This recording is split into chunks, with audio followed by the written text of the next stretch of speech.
नमस्कार, विश्व कारोबार में आपका स्वागत है और पेश है इस वक्त व्यापार उद्योग की बड़ी खबरें। प्रधानमंत्री किसान सम्मान निधि योजना की 7वीं किश्त अगले महीने किसानों के बैंकों में ट्रांसफर की जा सकती है।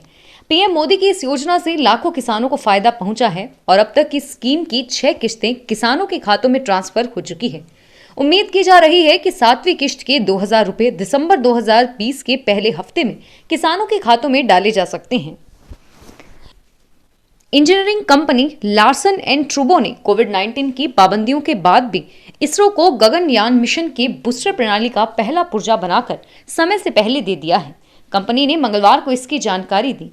कंपनी ने बीएसई को बताया कि कोविड-19 के कारण लगाई गई पाबंदियों के बाद भी दुनिया के तीसरे सबसे बड़े ठोस प्रणोदक रॉकेट बूस्टर S2000 के मध्य वाले हिस्से की आपूर्ति बिना किसी कमी के समय से पहले कर दी गई है। बासमती चावल एक्सपोर्ट में 28% देखने को मिला है। बासमती चावल एक्सपोर्ट सालाना आधार पर 28% बढ़कर 24 लाख टन रहा है। इस अवधि में नॉन बासमती चावल एक्सपोर्ट में 102% का उछाल देखने को मिला है। नॉन बासमती चावल एक्सपोर्ट 102% बढ़कर 51 लाख टन रहा है और वहीं गेहूं एक्सपोर्ट 192% बढ़कर 3.54 लाख रुपए टन रहा है। दाल एक्सपोर्ट 39% बढ़कर 1.65 लाख टन रहा है।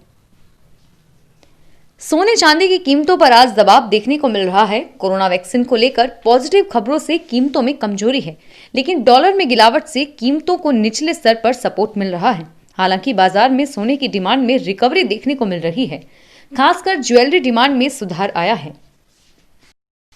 पंजाब के मुख्यमंत्री अमरिंदर सिंह ने राज्य में निवेश जुटाने के लिए अमेरिकी कॉरपोरेट क्षेत्र को राज्य की उद्योग और निवेशकों के अनुकूल नीतियों के बारे में बताया।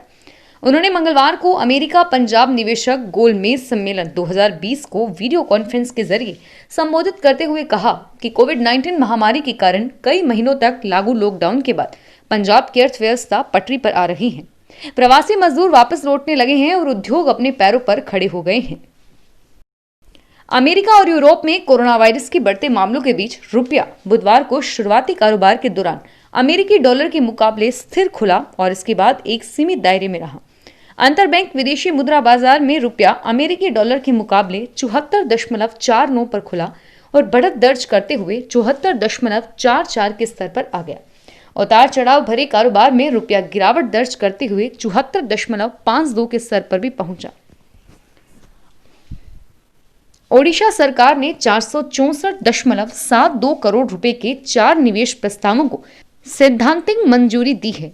राज्य के मुख्य सचिव ए.के. त्रिपाठी की अध्यक्षता में आयोजित एकल खिड़की मंजूरी प्राधिकरण की मंगलवार को हुई बैठक में इन प्रस्तावों को मंजूरी दी गई।